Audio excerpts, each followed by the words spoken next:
The information in this video is provided for informational and educational purposes only. Hey everybody, welcome to the Morale Monologue. I'm Michael Morale. Over the past month or so, I've been answering questions that some of my subscribers and followers to my personal YouTube channel have been asking me regarding Roche Genentech's new potential treatment known as Risdiplam. Risdiplam is currently under FDA review as far as getting it approved for those of us with SMA, similar to what Biogen did with Spinraza and Avexis did with Zolgensma. We've heard that the decision regarding Risdiplam should come from the FDA on or before May 24th of this year. Me personally, I think it's going to be sooner than that.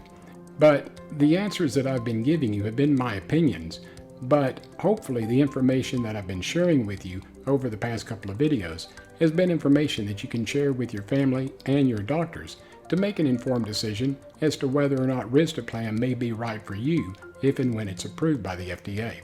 So today I thought I would answer a few more questions specifically geared toward Roche and Genentech and our insurance companies.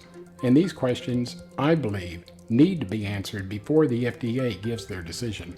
So I put together a small PowerPoint presentation, and after you watch it, I'll come back and I'll give you my final thoughts. Thank you.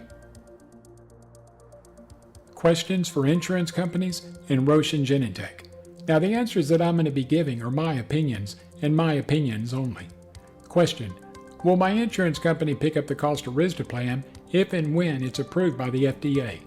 My opinion: given the fact that insurance companies are paying for Spinraza and for Zolgensma, I do believe that most private and state-funded insurance companies will agree to cover the cost of Risdiplam.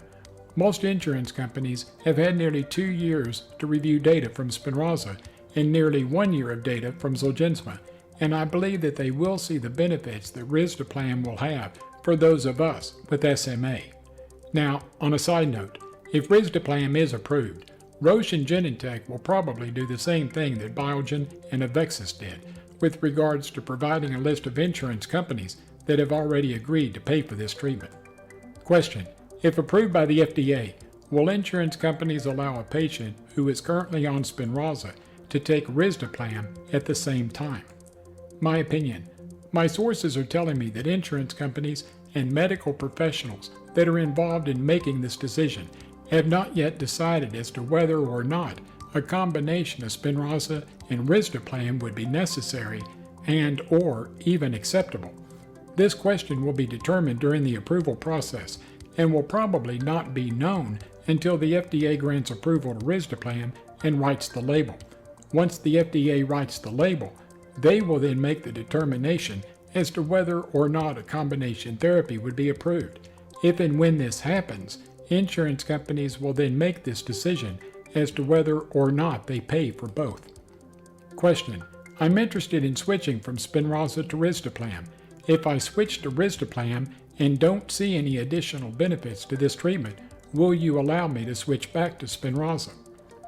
My opinion: this would actually be a question for both the insurance company and for Roche and Genentech.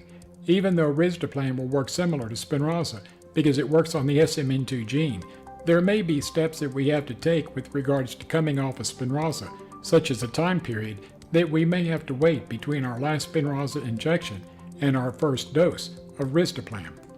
Question: why does Spinraza have to be administered intrathecally? If Risdiplam is approved by the FDA, this will be an oral treatment. Since they will both be working on the SMN2 gene, why does one have to be administered intrathecally and the other possible treatment can be delivered orally? My opinion: Spinraza is made up from an antisense oligonucleotide, otherwise known as an ASO. This ASO is a small synthetic or man-made molecule that cannot cross the blood-brain barrier. Since Spinraza cannot cross the blood-brain barrier, this is the reason why it has to be delivered directly to the central nervous system via an IT or intrathecal injection. The only thing that I can think of is that Risdiplam will not have this synthetic man-made ASO, but until Roche and Genentech finishes going through the FDA approval process, the actual makeup of this treatment will not be known. Once it's approved, this question will be answered. Question: If Risdiplam is approved by the FDA, will the same location that I'm getting my Spinraza treatments from offer the Risdiplam treatment? My opinion: one of the biggest challenges that we faced when trying to get access to Spinraza was whether or not our insurance companies would pick up the cost of the treatment, and where would the injection sites be located. I sent a message to my neurologist at UT Southwestern Medical Center in Dallas, Texas, and she told me that she believed that her location would be able to prescribe Risdiplam if and when it's approved by the FDA.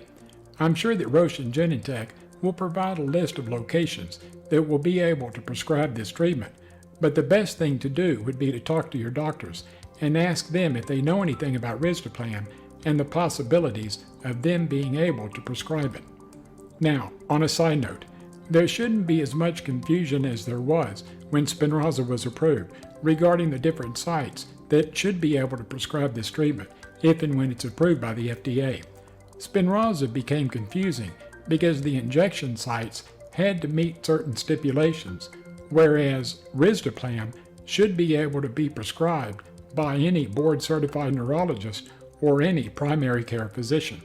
Again, we won't know for certain as to the stipulations until the FDA makes their final judgment regarding Risdiplam. Okay, so that concludes my PowerPoint presentation, and I hope you enjoyed it. Okay, so I hope you enjoyed the PowerPoint presentation, and I hope you got some information out of it that you can use as well. Our goal at SMA News Today is to bring you the latest news regarding treatments and information regarding spinal muscular atrophy, and I'm hoping that you're finding the videos that I'm doing beneficial. If you enjoyed this episode of the Morale Monologue, give me a thumbs up and subscribe to the SMA News Today YouTube channel. We would greatly appreciate it. Remember, when you do subscribe to the channel, click on the bell icon. That way you'll be notified of any new videos that we produce. We at SMA News Today hope all of you have had a fantastic day. Do me a favor this upcoming week. Do something for yourself that's going to make you a better person. Until next time, take care of yourself. Bye-bye.